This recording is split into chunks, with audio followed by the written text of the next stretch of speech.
The truth is that you either are here to enlighten or discourage.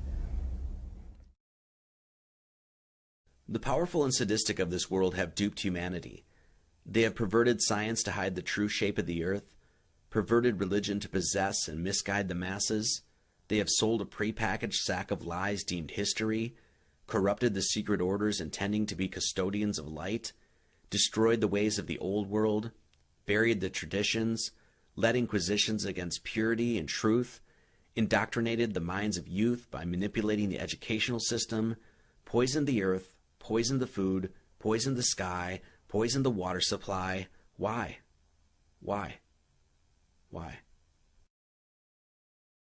Why do they continue to do this? What lunacy, what insanity, what psychopathic drive do they have?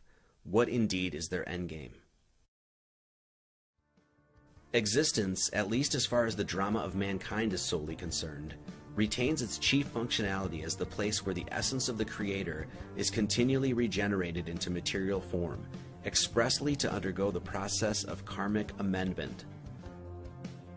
This karmic amendment ultimately leads to a reunification with the Creator, and it is this process that those intoxicated with power are gunning for control of. And we, the people of this earth, cannot allow this to happen any longer.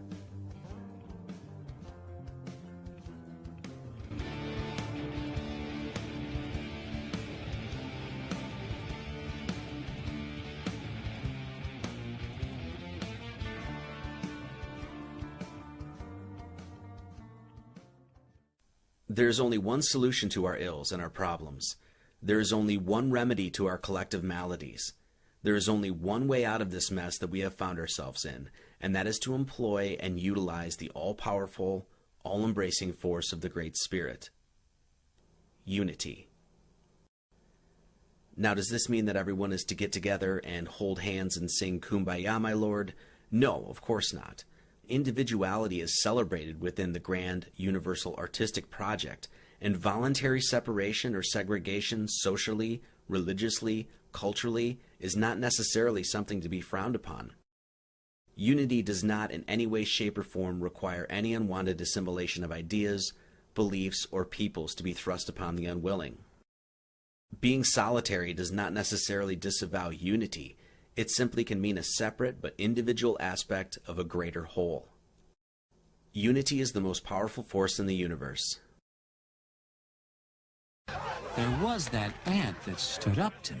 Yeah, but we can forget about him. Yeah, it was just one ant. One ant. Yeah, you're right. It's just one ant. Yeah, boss, they're puny. Puny? Say, let's pretend this grain is a puny little ant. Did that hurt? Nope. Well, how about this one? Are you kidding? Well, how about this?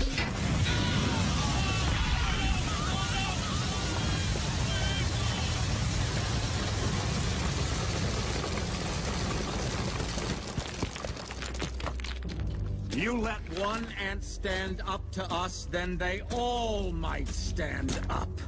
Those puny little ants outnumber us 100 to 1. And if they ever figure that out, there goes our way of life. It's not about food. It's about keeping those ants in line. If mankind is to overcome the ordeal we have found ourselves, continually immersed in a cascade of lies and corruption, then we must be willing to act in unity, live in harmony with Mother Nature, respect and obey natural law, coexist regardless of our differences, take responsibility for ourselves, and uphold the highest of moral standards. In fact, we the people of this earth must create a new world order. What the hell did you just say? Now, let's be clear here. The New World Order that I'm speaking about isn't the one we know these jackwagons are dreaming up. No thank you. There is only one world order that mankind must abide by, and that is the laws and orders put forth by Mother Nature herself. The laws of Mother Nature are, in fact, the authored laws of God. And these immutable laws, written into the fabric of existence, are the only laws that man must abide by. The great esotericist Manly Palmer Hall describes the importance of these laws as recognized throughout history.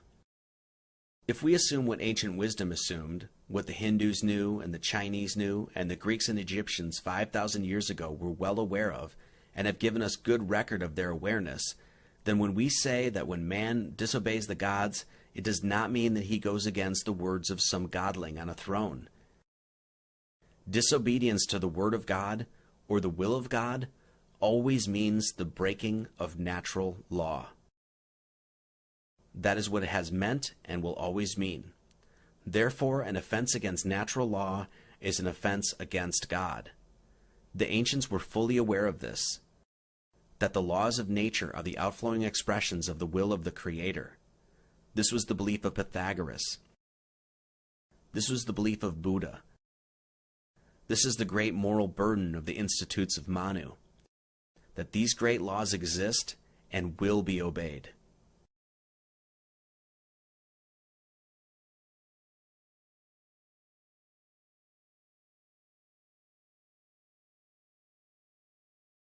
It is these natural laws that George H.W. Bush was disparaging when he deemed them the laws of the jungle.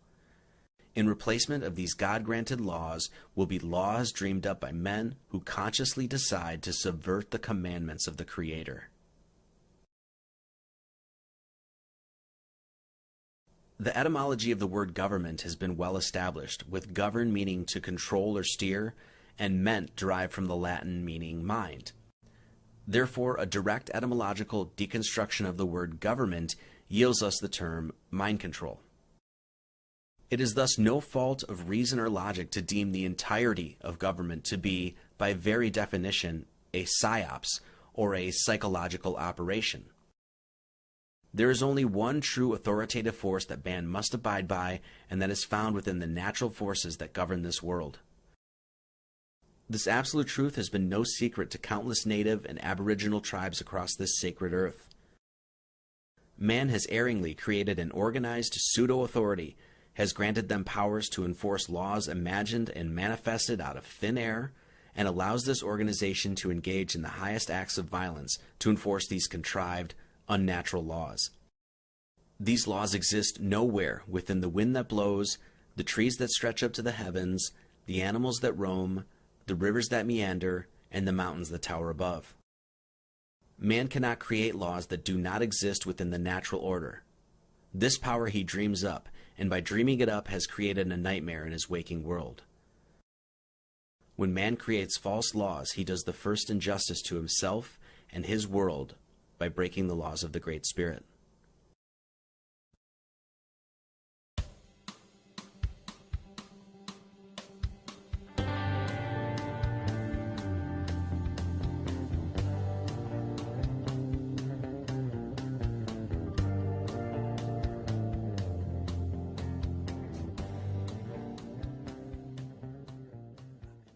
Historically, it is well known that many religious leaders and governments have been harborers of knowledge and light while simultaneously dispersing lies, deception, and darkness to the masses. These acts continue today.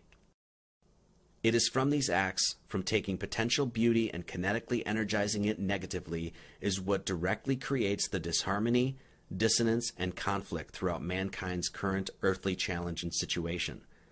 It is a sad and sobering fact that the impish dealers of corruption and deceit have long been at work looking to destroy what is beautiful and sacred, and unfortunately, these agents of malice are flourishing in our world today.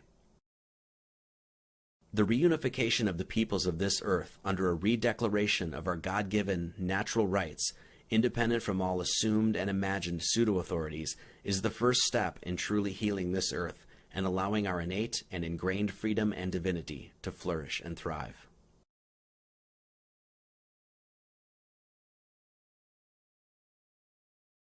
In the mystical tradition, it is well understood that the world in which we currently inhabit is one built off of the governing principle of reflection. Man in his elevated consciousness not only has the ability to reflect on the living world, navigating through its space three-dimensionally, but but he is also given the gift to reflect contemplatively on that reflection. The symmetry and mirroring of our world gives us indications as to our role here, and even our language expresses these clues quite sublimely. To live is to experience evil. The lower dimension of the earthly, material experience is one steeped in the illusory separation from Source and the all-embracing love and wholeness of the Great Spirit. In the higher, heavenly dimensions, the evils of this world, with those being such things as ignorance, jealousy, hatred, greed, and bigotry, just simply do not exist.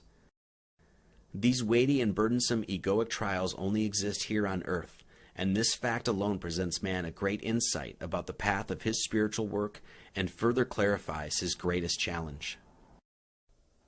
If you have lived, you have experienced, witnessed, and been privy to the works of the devil.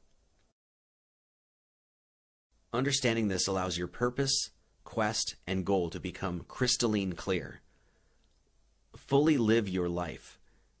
Destroy the evil in your world. Find the devilish dragon keeping you from your center, and cut its damned head off.